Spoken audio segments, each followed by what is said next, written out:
when it comes to Drake Maye and it comes to having a quarterback that is ready to play. And you talked with Tara Sullivan about this earlier this week, Fred. Oh, yeah, thank you for setting me up.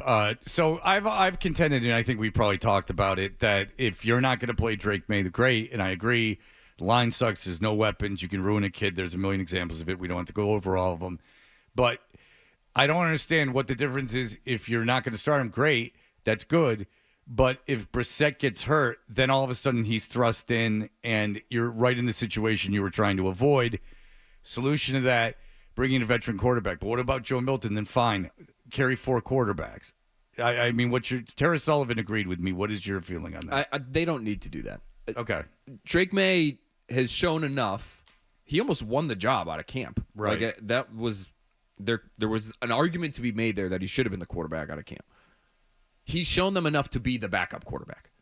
And so if something happens to Jacoby Brissett, it's not time to panic. It's not a massive emergency.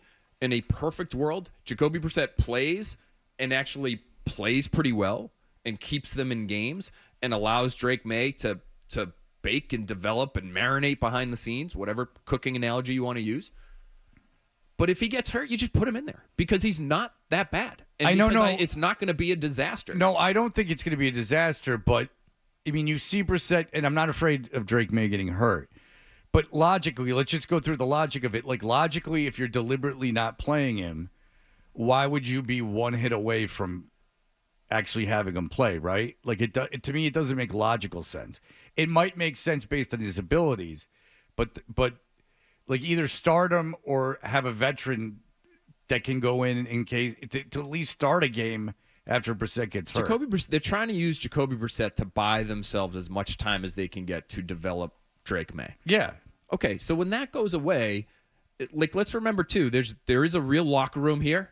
There are other human beings that are there that are trying to win football games. So they're going to bring in Trevor Siemian or somebody of that ilk to come in and suddenly be the starting quarterback for an NFL team when Drake Maye damn near won the job out of training camp. He's getting reps with the first team, and he looks pretty good. What I've been told is he looks pretty good. This is beyond what Mayo told us at the podium yesterday when I asked him about it. But I went around and talked to a bunch of players yesterday, and I've been talking to people really over the course of the last several weeks. He looks good in practice. He's smooth. He's going through his reads. Even when he's the scout team guy, he's not out there. One player told me yesterday, he's not out there BSing around, which I guess happens in other NFL cities, across the league, where the scout team person kind of takes it upon themselves to make the scout team stuff their show. Right. He's not doing that. He's going through and playing on time and in rhythm. This is some of the stuff that they want him to do whenever he eventually plays. So, to me, it would be ridiculous. It would be literally ridiculous to bring in, even if it's Ryan Tannehill at this point, having not been with the team all year, and have him play over the guy who's been in there looking good, taking first-team reps. So what do you think the target date is for Mayo and Van Pelt to start this kid? And what are the odds that an injury to Brissett speeds that up? I would say that might be the most likely scenario, is that they just play Brissett until Brissett can't play anymore. And you never wish injury upon anyone. That's not what I'm doing. But that is, to me, a very likely path to get him on the field. I've said for a while now, October feels like a perfectly fine time to try to get him in there. He's now, at that point, he's got a month or a little bit more to be able to understand, okay, what's the week look like? How does the preparation go? How do we pick the plays that end up on Alex Van Pelt's sheet? What does it look like to watch film of an opponent coming up? How do we study? How does the practice week go? I think all of those things matter. How are defenses trying to attack us? Those are all things that he's been able to learn over the course of the last month that he hadn't been able to learn previously. What's the speed of the game look like up close? I'm not actually in it, although he was last week briefly. What's it like to get hit? But I'm on the sidelines. How's it feel to get immediately? Yeah. Yes. But like, I think you're able to learn all of that stuff, and he's not going to be fully developed. It's going to be 3 years before he's fully developed. So you can't wait that long. You got to get him out there, and you got to start acquiring information on the guy. Okay, but you're not afraid of like a Bryce Young scenario or a David Carr scenario, where more David Carr. Like, let's say, like David Carr was a number one pick. He was physically gifted, obviously, and the consensus is he was destroyed because Houston couldn't block, and I think he got hit a record number of times or something. Are you at all concerned about that scenario. So I think you can avoid that a couple different ways. If you're a smart offense coordinator, you got to be able to figure out a way to get the ball out of the quarterback's hands more quickly than they have been doing. I think part of the reason why Jacoby Brissett is near the top of the league in terms of time to throw, this is something the league tracks, next gen stats, time to throw, from the snap to the time the ball actually comes out of your hands. He's among the league leaders, longest time to throw in football, which to me is partly him scrambling around and extending plays behind the line of scrimmage because he's being pressured. Part of it is just his play style. He's very deliberate. They do have quick game plays in their playbook, and a lot of them you saw when Drake Maye was actually in there the other night and trying to run the 2-minute drill, but that's not really Brissett's game. And so I think if Maye was in there, you would see some more quick-hitting stuff, and I think you'd see a quarterback who is more whose play style is more conducive to that quick-hitting stuff. The other thing is, I know the line has been bad. It looks like about to get City So back. He's a starting caliber NFL guard.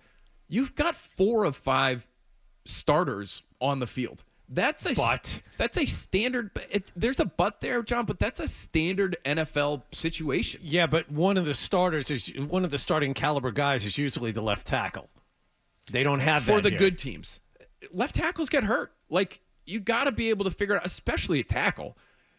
I say especially a tackle because at tackle you can, what I've been told is, at tackle you can actually figure out a way to help those guys. You can put a tight end over there to give a little presence on somebody like Nick Bosa. That just slows them down a beat. You can send a back out of the backfield to chip on the way out.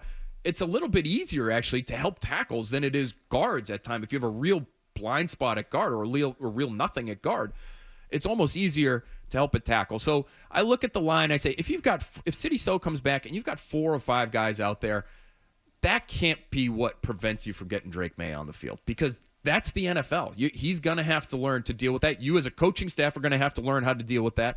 I get it. Whoever's going to be out there is going to suck, but that's the league, unfortunately for you.